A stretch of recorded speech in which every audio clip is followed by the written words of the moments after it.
Mexico's earthquake on September 19, 2017 claims nearly 400 lives.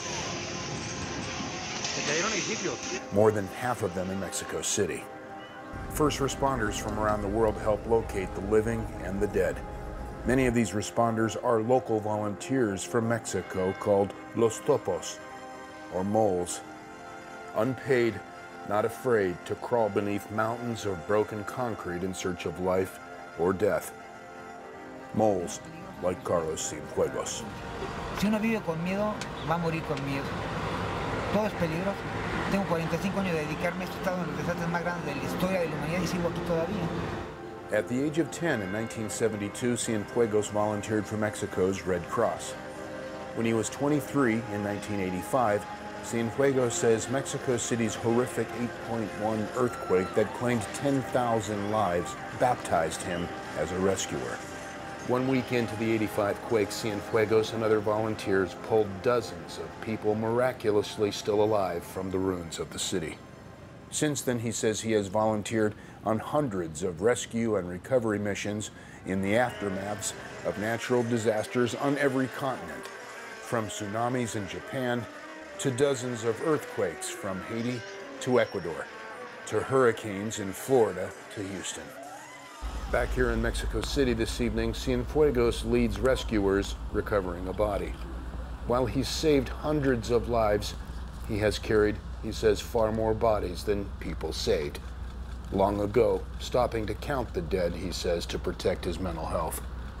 Decades of stress from this work make Carlos Cienfuegos look much older than he is. ¿Y cuántos años tienes? Tengo 55 años. In the last month alone, he says he has not been home one day during a whirlwind natural disaster odyssey that began with Hurricane Irma bashing through Florida before he made his way back to Mexico. Posteriormente pasar el huracán nos fuimos hasta Cayo Huas, el último de los Cayos. Estuvimos apoyando a las comunidades latinas, y de las comunidades latinas, cuando estábamos trabajando ahí con el cónsul de México en Estados Unidos, se nos avisa del terremoto de México, y de los Cayos manejamos hasta Orlando, y de Orlando tomamos el avión, y del avión nos fuimos a los multifamiliares de Tasqueña, y de los multifamiliares de Tasqueña, sacando la última víctima, que nos tardamos 15 horas, nos venimos para acá, y no, yo tengo más de un mes de no llegar allá a mi casa. Así es. Cienfuegos and his team survive off donations to his organization that allow them to deploy quickly where they need to be. His family always by his side, including his wife of 33 years, Patricia. Está loco. Y yo otro poco. Pero bueno, loco. Buena, locura de la buena. ¿Cuántos niños tienes? 3. 3 niños. ¿Y qué piensan niños sobre ustedes? Trabajan en lo mismo. Son bomberos paramédicos. Fellow moles often tease Cienfuegos that when you compare him to a real-life mole, why, yes, he actually, in a way, they say, looks like a mole. But they say in all seriousness, they honor Cienfuegos as one of the original moles of Mexico, when the term moles first got such a nickname back in 1985. Nació a raíz de 1985, cuando fue el terremoto que destruyó casi toda la ciudad. Empezaron a haber gente que se metían sobre los escombros, estructuras colapsadas, y los compararon con topos, ¿no? Entonces, con el animal precisamente, que es un topo que vive casi túneles debajo de la tierra, y todas esas personas que se metían en estructuras colapsadas en aquella época, les empezaron a decir los topos, y ahí fue cuando nació el grupo de topos en México. Other moles on scene here in Mexico City include 27-year-old Suri Bocanegra. She's been living like a mole for the last 10 days here in this small beat-up van. She and her younger sister, Maria, seen here catching a nap during another 18-hour day, drove straight here directly from another earthquake in their home state of Oaxaca, using this donated concrete saw and this thermal imagery camera to assist in the rescue and recovery operation here. Cuando subimos a este edificio, teníamos que, como era de 7 pisos, teníamos que romper el concreto de losas, teníamos que romper las losas y elevarlas con la grúa para así ir bajando piso por piso hasta llegar a los de hasta abajo, porque todo estaba colapsado, y así nos vamos encontrando cuerpos o hasta a veces personas con vida. Vamos escarbando. Por ejemplo, llegamos al segundo piso y ya se paró lo de romper las losas. Ahorita solamente estamos haciendo un hoyo para poder bajar a rapel. And Suri credits rescue dogs on scene, particularly Frida, the Mexican Navy's wonder dog.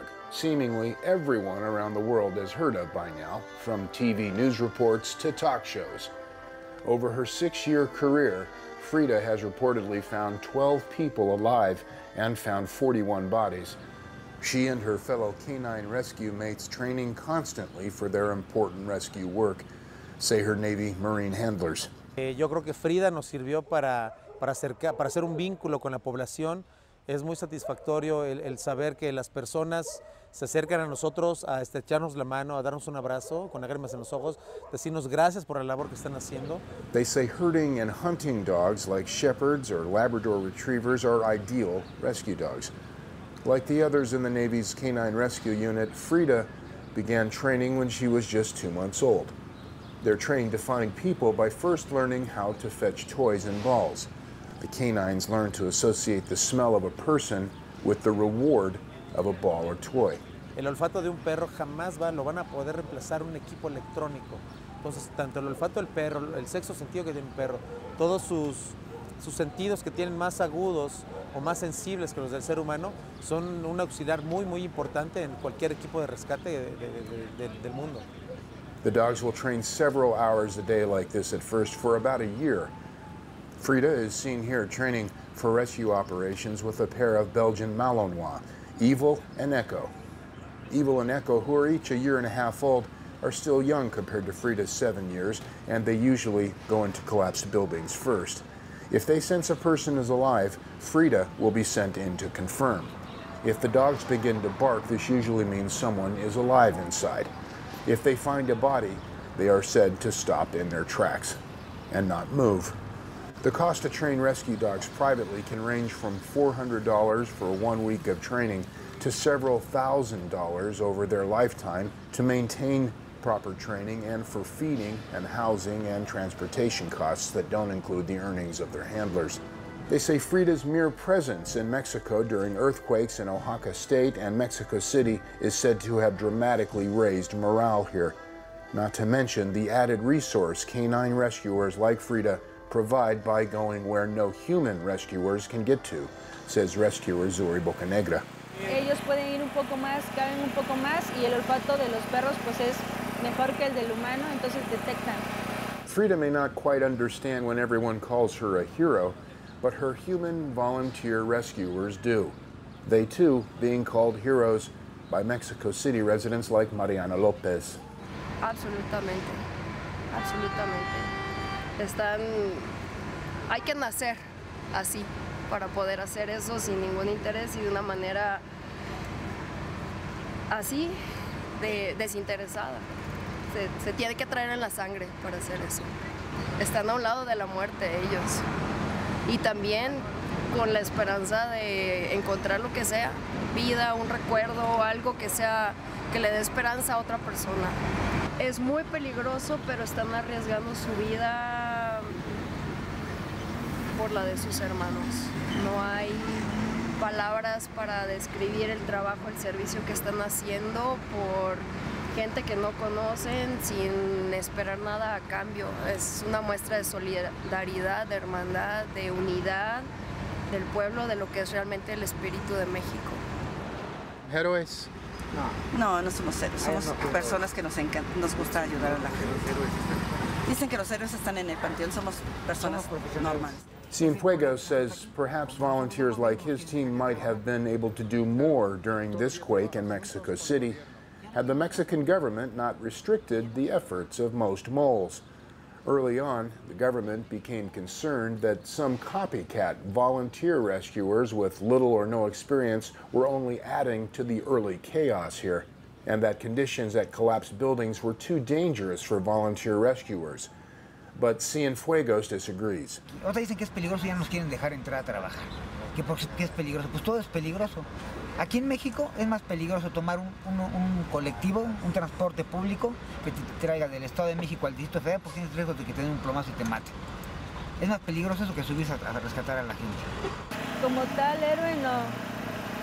No, héroes no. Aquí venimos a apoyar a las personas, a la gente que lo necesita, pero como héroe no me siento. Tsuri Bocanegra says the most difficult part of the job is missing her family and also hearing the heartbreak of other families here around her, waiting for news about their loved ones.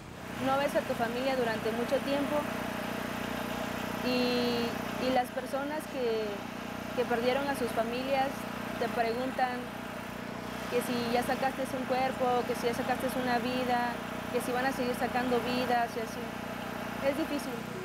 After 10 emotional days here in Mexico City, Tsuri and her sister Maria are preparing to leave for home later today.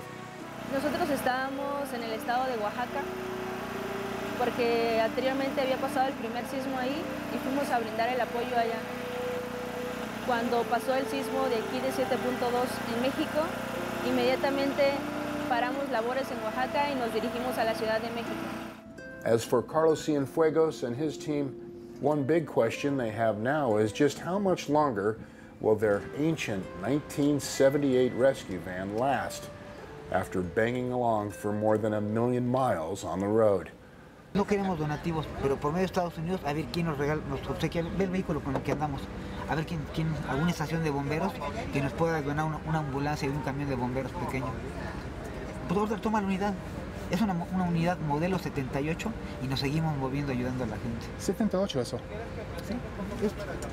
Either way, says Cienfuegos, he and his team will find a way to the next disaster, because that's what they do.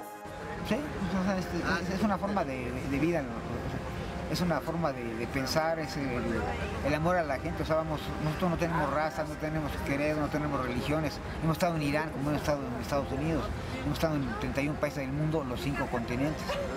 Pues mira, te lo voy a explicar muy fácil. La mayor parte de la población del mundo se la pasa de la oficina al fin de semana a su sillón, viendo el fútbol, tomándose la cerveza, al siguiente lunes otra vez a la oficina, todo el fin de semana fútbol. Es una monotonía hasta que se mueren infartados en sus sillones y nunca hicieron nada por nadie. Carlos Cienfuegos says anyone in need is where he will always go.